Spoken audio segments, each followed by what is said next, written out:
Ministries, Excellencies, ladies and gentlemen, good morning and welcome again to Prague, to this amazing Palace of Chofin here in the middle of the city. I would like first to thank our kind hosts, Jan Matušek, and our esteemed colleagues from the Czech Insurance Association for helping in arranging today's event, after 3 years where we did not see each other in physical terms. My name is Andreas Brandstetter. I am President of Insurance Europe, and I have the honor to set now in the next 15, so not 50, but 15 minutes, don't be afraid, the frame for this day. I'm more used to speak free. Those of you who know me know this, so please apologize if today I cannot speak free all the time because I have to use quite a few of technical terms in order to be precise and to be really clear about the key messages of our industry. COVID was mentioned already, and frankly spoken, I think that our industry, which is often described to be a cold one, right? An industry which is more technical orientated, who just talks about people, but who frankly spoken often has the human aspect not in the center of its doing, that our industry showed and proved that we are an empathic industry, that we are there for our clients throughout all the countries in Europe. I'm father of 3 children. My youngest boy is 18, my oldest son is 28, and I know that COVID, for instance, did something with our families. And when we talked yesterday in the General Assembly about long-term COVID, right, what it means for our clients, for their health condition, for the mental condition, if we see what kind of effects COVID has to our HR policy, how the work-life balance of our employees is changing, what this means for us, how we can be attractive in future to recruit the best talents for our industry, which is of such a crucial importance for the civil society in Europe, then I think we see that COVID, and I'm afraid to be so honest with you, that COVID is not over yet. And I say this because I'm coming from Vienna, which is just a few hours of drive south from here. We have a next October to come, we have a next November to come, but the good thing, and this is why you find me here in an optimistic way, we learned a lot from the years 2020 and 2021, so I think we know what challenges are ahead of us. I mentioned that I'm father of 3 kids, and frankly spoken, I hoped and I expected that COVID was a kind of last black swan in the life of our society here in Europe. And then something happened, what was addressed before, what Martin already expressed. Something happened not somewhere, but just 700 kilometers from that place, from that palace where all of us are sitting today. And this is the war of Russia versus Ukraine.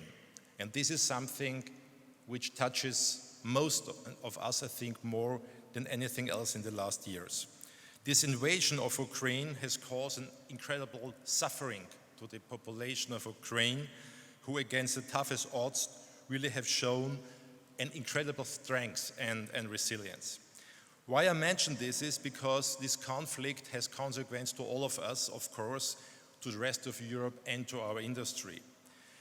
Why? Because we have 3 dimensions which we have to respect and regard as insurance industry. First, managing the risks itself from the conflict, right?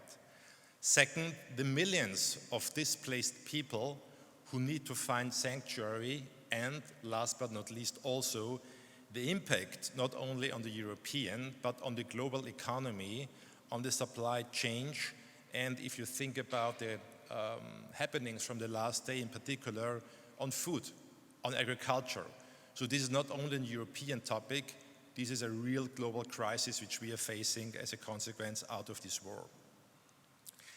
This incredible resilience which I mentioned from the Ukrainian population, I think it touches us. This is not something which is self-going, this is just incredible. Frankly spoken, it inspired all of us, inspired the insurance industry, it inspires me as a person.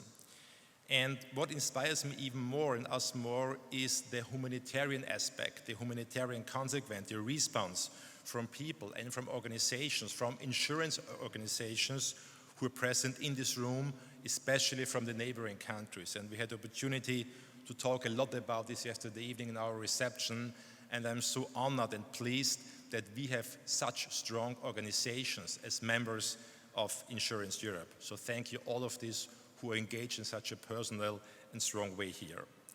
I'm sure that this war, which I just touched in Ukraine, will of course feature further in today's discussion. But beside those two topics I just addressed, beside COVID-19 and beside this horrible war, 700 kilometers to the east of Prague, the old challenges also remain. And this might be a little bit boring for you, and please apologize, but I have to address those old topics as on the good sense or the good way it shows that the insurance industry is focusing, speaking with one voice, and this is something what I really like, what I appreciate, that we are speaking with one voice on the right topic. We are focusing for a couple of years now 100% correct on the right, on the appropriate and the most relevant topic. The bad thing of this message is those topics still are here. So those topics did not disappear. So this means it needs another level of resilience, of fighting spirit, of engagement from all of us to tackle them. Those old challenges I just addressed are dealing with first the aging society, which was also mentioned before, about the demographic situation of this continent. People just are getting older, and policymakers and stakeholders, and maybe even us as insurance industry, we didn't find yet a proper answer to address all those challenges, especially in the life and in the health field. Second, and also this was mentioned, the climate crisis. Please have in mind, we are on an island here, right? And this island also, in the late 18th century already, more than 220 years ago, was heavily destroyed by floodings. But this, again, what happened at this point of time is nothing against what we're experiencing today throughout all the world. And the last point, and also this is something not new for you because I addressed it in our last, I think, even 3 conferences, everything about cyber and attacks which we are expecting, which we have to expect, unfortunately, from this side. And this brings me to the central theme, which we saw here in this amazing video. So thank you, team. Whoever did this was really inspiring, motivating. But we show it here, and this is like how we can tackle all those challenges I just mentioned, and how can we really close this gap which we currently see. Protection gap exists throughout all societies, in economies, not only in Europe, not only in Czech Republic, not only in Austria, where I come from, but around the globe. Reducing those gaps can and is, and we all know this, really a complicated task. And the insurance industry is not someone who says, it's you, it's you, it's you, it's the European Commission, it's the national government who has to fix it. We don't say this. We just know it's just working together. So please, policymakers, if you're now in this room, if you listen to us virtually, you find here an industry who is willing to share forces, right? We do not know how it's to do better. We are not the guys who say it should be like this or this. We are not good in giving advice. We want to engage. We want to find the proper solution by combining all the forces who help us closing those gaps. So the message, the most important message from this speech at all is it's just working in very challenging times if we really combine forces, if we work together. Having said so, while our first panel will examine where and why protection gap exists, I will now discuss just 3 topics briefly in 10 minutes, but those are maybe the most, or hopefully, the most important ones. First, the lack of pension provision, not new. The second, nut cut, which also was mentioned before. And the last, this huge lack of cyber risk coverage. Let me please first begin with the pension topic, which will, as I mentioned before, also be touched a little bit later on in a much broader detail during the Life and the Health panel session. I think it takes place this afternoon. Throughout the whole world, not only Europe, governments face a huge challenge in providing funds for retired citizens. You know this topic, we touched this topic of demographic situation. In turn, this impacts the current, as we call it, pay-as-you-go pension systems.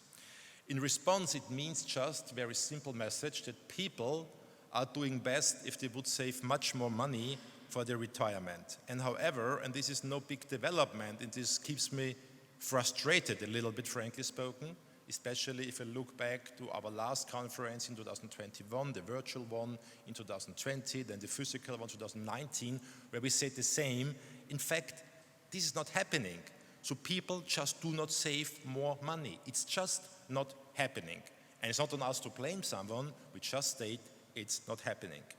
And illustrating this point, I may give you one number, one very brief and short and easy to remember number. We made a survey, Insurance Europe, last year in 2021 about this topic, and this survey found out that more than a third of respondents, more than 1/3, around 40%, were not saving at all, meaning not only a little bit, but not saving at all, non-single cent for retirement. And this means that policymakers must be bold. Why bold? Because they must be honest. And being honest in times like these, where always you depend what medias write or tell about you, is a very challenging task for policymakers. Frankly spoken, in times like these, me personally, I do not want to be policymakers. Why is it a challenge? Policymakers must be super transparent about the real situation. And in many countries, this is just not happening because it means providing a difficult and not friendly message. It's not something which is pleasant, but telling that the current first pillar is not sufficient. This message is not a good one, right? It creates fear, it creates here and there maybe aggression, difficulties, and who wants to tell this? And second, they must be honest because they should be honest about the state, the public state of the finances. If we know on the balance sheets, if you might call so, on the European households, on the European countries, we know that there's a big red gap. So frankly spoken, the amount of money which would be needed in all our demographics, in all our countries, to close the gap just by public means, it's impossible to close it. And policymakers therefore must make it clear that people just simply must save for the old age. And then, having said so, they must encourage people to do so, and they must provide the proper, you might call, frame for incentives. And you know what I'm talking about. I mean tax incentives and so on. So really, this needs a bold approach. And why I say this, and I know that some really relevant policymakers are here today with us, you find us not as industry who just knows in theory how it should be done. You find us as a constructive and open-minded and dedicated and willing and strong and positive thinking partner on this.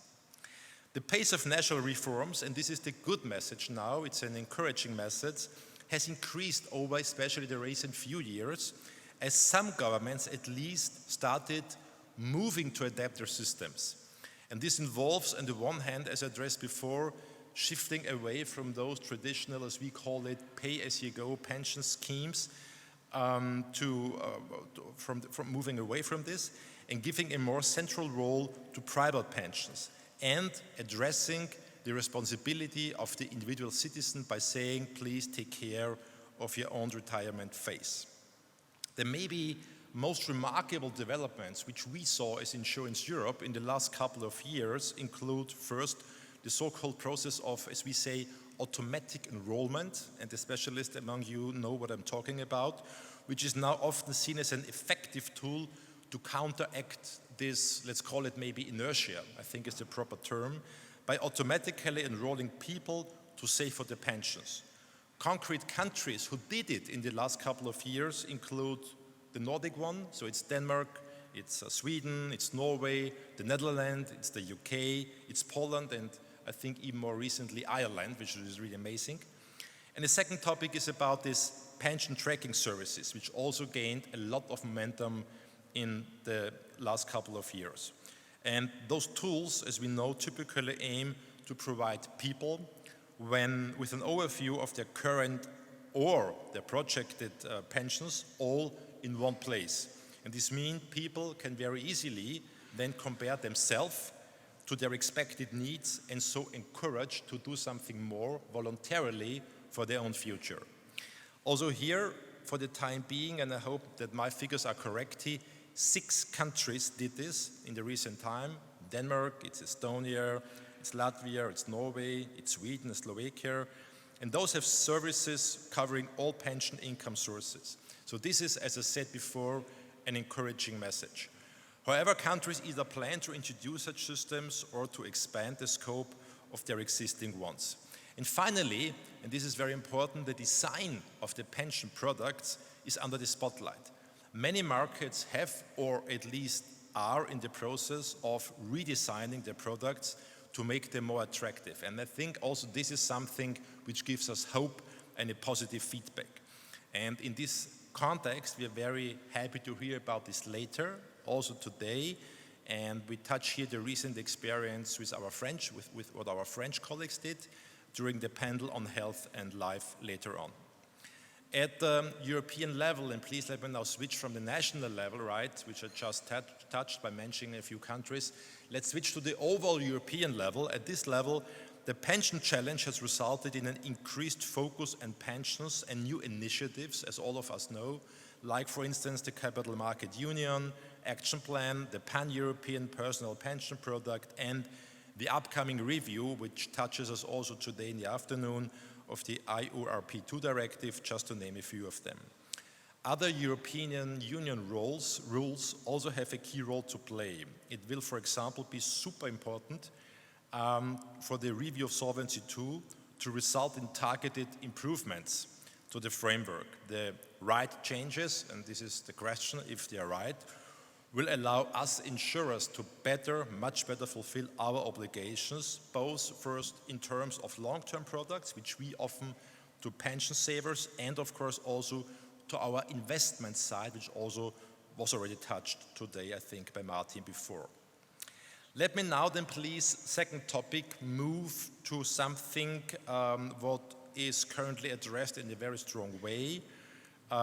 Recently, UN Secretary General Antonio Guterres, he called it a kind of, and this is I think the correct term, existential threat, and it's about climate change. Linked to this is, of course, our industry's ability to protect our societies against natural catastrophes. In this area, while the situation varies significantly, and this is no big surprise for us across the world, the scale, the real existing scale of protection gap is shocking. You know the numbers which we have been discussing in the last 2 years, and it didn't change. I have here, for example, according to Swiss Re, the amount of nat cat events in the year 2021, so in the previous year, and those resulted in global economic losses of 270 billion US dollars. 270 billion US dollars. And this is not an issue, I keep on repeating this message, of the so-called non-mature markets. This is an overall global topic, meaning it affects all of us and it affects all our customers. No question if those customers are retail customers or if they are corporate customers.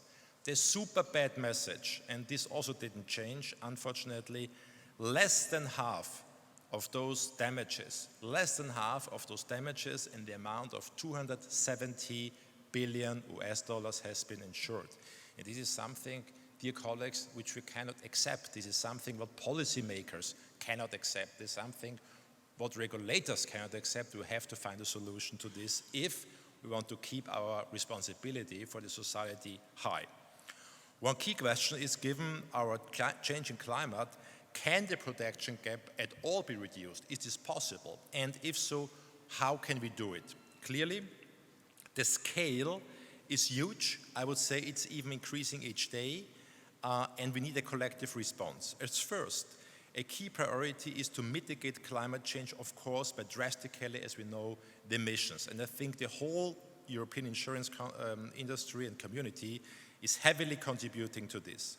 Without major steps being taken to do so, large parts of our economy could, frankly spoken, potentially become uninsurable. And I know there are some between us today in this room who have a question mark about this topic of uninsurability, because some of you sometimes ask, is this just a cheap excuse for our industry somehow to steal ourselves out of the responsibility? And the clear answer, no, this is not the case. We therefore welcome all agreements which are reached at COP26 and the Commission's aim for Europe to be carbon neutral latest by the year 2050. And if you think ahead, 2050, dear colleagues, it's just 28 years in front of us. It's not something which is taking place never, just 28 more years. And each day which we let pass by is a lost day. Reducing emissions alone will, however, not be sufficient. We are reminded every day, may it be via heat waves, may it be via wildfires, whatever, that climate change is already happening on a daily basis. And therefore it means we need to step up all our efforts to adapt our society. And this, of course, requires a lot of measures in many areas. Those measures, which I just mentioned, they range from, let's say, making our cities, such as Prague, for instance, more resilient and adapting agricultural methods, invent new methods, to adopting better land use, planning and enforcing, for instance, adequate building codes. While the primary responsibilities for all this lies with public authorities, there's no discussion about, our industry, and we are sure about this, can really help given our extensive cutting-edge modeling capabilities, which we sure have. I think this is one of our key strengths, and it is in fact fundamental for our sector here to keep high and even increase and speed up our level of engagement. And even so, it's not always possible. There is very often a responsibility for people themselves, meaning for citizens, to take steps to make their homes more resilient to NatCat events.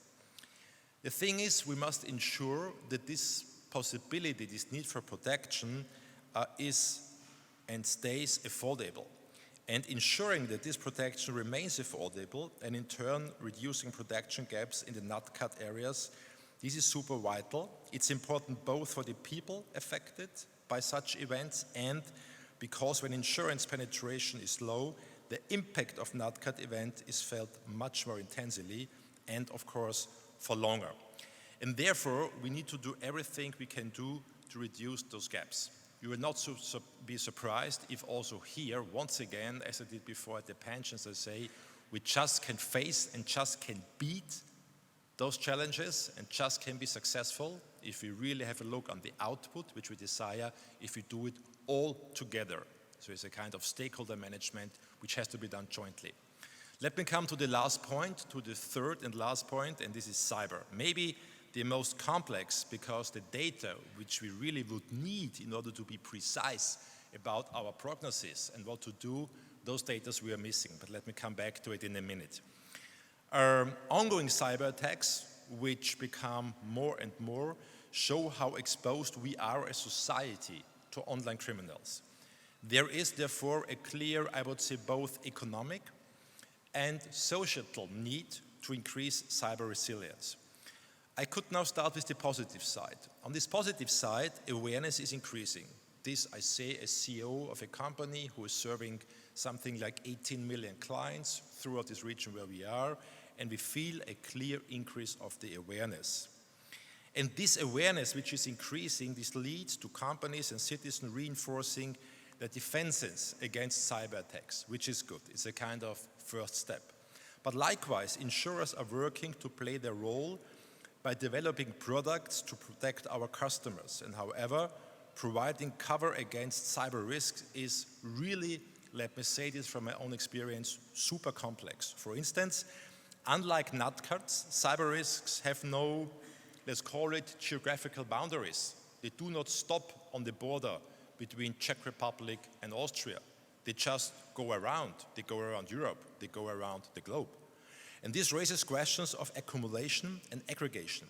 And it's one reason why insurers tend to be cautious with cyber risks. Another key factor limiting the development of cyber insurance is the lack, and sorry I have to repeat it, I know some of you disagree, of data which are available to model and to price in the proper way the risks. If we don't have those data as industry, we just cannot do it. However, this could change notably with the adoption of legislation at European Union level, and this is something what we really desperately ask for, such as the GDPR, which obliged companies to notify, as you know, all national authorities about data breaches, allowing us insurers, again, to access those data in an, and I want really to be explicit here, aggregated form, aggregated and anonymous form This is of crucial relevance for us in order to really fulfill our obligations. Of course, the rules that govern our industry also play a key role, and this is more or less than the framework where I come to an end of my comments. We need those clear rules which govern our industry. And policymakers, and please let me be super clear here, must ensure that those rules really are fit for purpose. Those rules must be rules which we can adapt, which we can use in practice, not only in theory. And those rules should not act as a kind of, let's say, barrier to either the protection which we offer or to our capacity to invest. And furthermore, those rules must not unnecessarily discourage us insurers from using tools that can help us to reduce protection gaps, but should encourage us. And you know what I mean by this as far as data management is concerned. For instance, new technologies such as AI, which will be touched later on in a very detailed way, and the increasing volume of data available, those can help us insurers better understand, much better understand the risks which we should cover, improve prevention and mitigation, and by this, of course, increase insurability. European Union rules, such as the, for instance, recent AI Act proposal and the Data Act, therefore, should be much more innovation-friendly and not discourage our industry and not discourage the use of tools that can benefit consumers both and society. Another way to encourage people to protect themselves with insurance is, of course, to help them understand their, let's call it maybe benefits. And it must be made clear which products include insurance protection and which do not. The EU rules should make that possible, and I think we are here on a good way. Unfortunately, this is not always yet the case. For example, the PRIPS, and I would like to mention it once again, the PRIPS key information document focuses almost exclusively on costs. Costs are important, no discussion, but it's just one aspect. And please forgive me to be so blunt, I think not the most relevant one. And it gives no opportunity for insurers to explain the insurance protection itself, which our products are offering. If people then are to better understand which products can help them protect themselves, those issues must be addressed in a clear way before. Policymakers also need to act to mitigate certain risks, this is clear, to properly adapt our societies and economies to minimize the risk from issues such as climate change and online criminals. In turn, this helps us insurers in our role as protectors by helping to increase the insurability of certain risks. At the same time, efforts must increase to ensure the public and also the business understand our own role in mitigating risk and need, the real need, seek adequate insurance cover. So the last sentence here is all those challenges, and I'm sorry that I was maybe boring by repeating once again the frame from the last 3 years. All this is really a big challenge, but still you find the whole industry, not only me, whole Insurance Europe optimistic. We can manage this if, again, we keep on first speaking with one voice, all the relevant stakeholders, and second, if we join forces. And here I think we are on a very good way in order to close the gap. Thank you. I couldn't see how many of you are sleeping because the light is too bright, but obviously not too many. Early in the morning, thank you for this, for your time.